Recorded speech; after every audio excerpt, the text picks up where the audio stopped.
Okay, everybody. My buddy Timothy Imholt has issued a challenge to me, and I'm going to respond. He asked me to create my Dungeons and Dragons Traveling Wilbury out of anybody that I wanted to, that I would consider in my D&D supergroup. And of course, if you don't know, the Traveling Wilburys were a roots rock supergroup that consisted of Bob Dylan, George Harrison, Roy Orbison, Jeff Lynne, and Tom Petty. And they produced a really great couple of albums back in the late 80s and early 90s. And so Tim said, who would you put together for that? So I could put together a list of 100 people, some of whom are incredibly famous and some of whom you might not have ever heard of, for my D&D supergroup. But to keep this video short enough to fit onto Twitter, I'll list 5, just like there were 5 Traveling Wilburys. So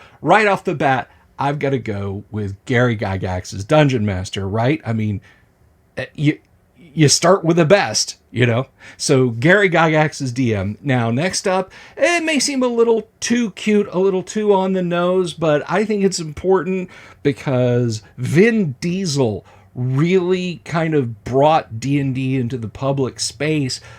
You know, everybody else that's rolled on since the, late 20-teens, early 2020s, yeah, they're kind of, they talk about how they played, excuse me, they talk about how they played when they were kids, but they weren't really talking about it until all that recently.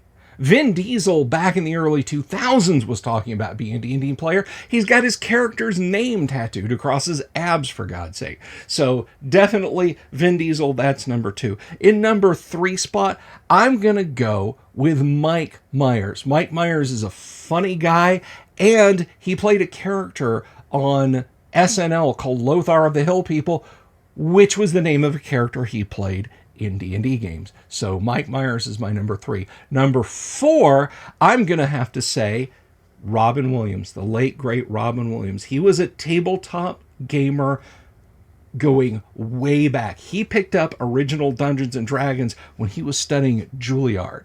And of course, he played Warhammer. His famous Warhammer stories about Robin Williams. So God rest his soul, Robin Williams is number 4. And number 5, it may seem a little bit odd because honestly, I don't even know if they play Dungeons and Dragons. I'd like to think they do, but I think a lovely addition to this table would be Miss Cate Blanchett. I know that seems kind of weird. Does she even play Dungeons and Dragons? Are you just saying that because she did such a fantastic job as Galadriel in the Lord of the Rings films? Maybe. But I just think it would be a lot of fun to have her at the table and see if she can hack it with us fellow D&D players. So that is my super group. But of course, I want to know, what's yours, Tim?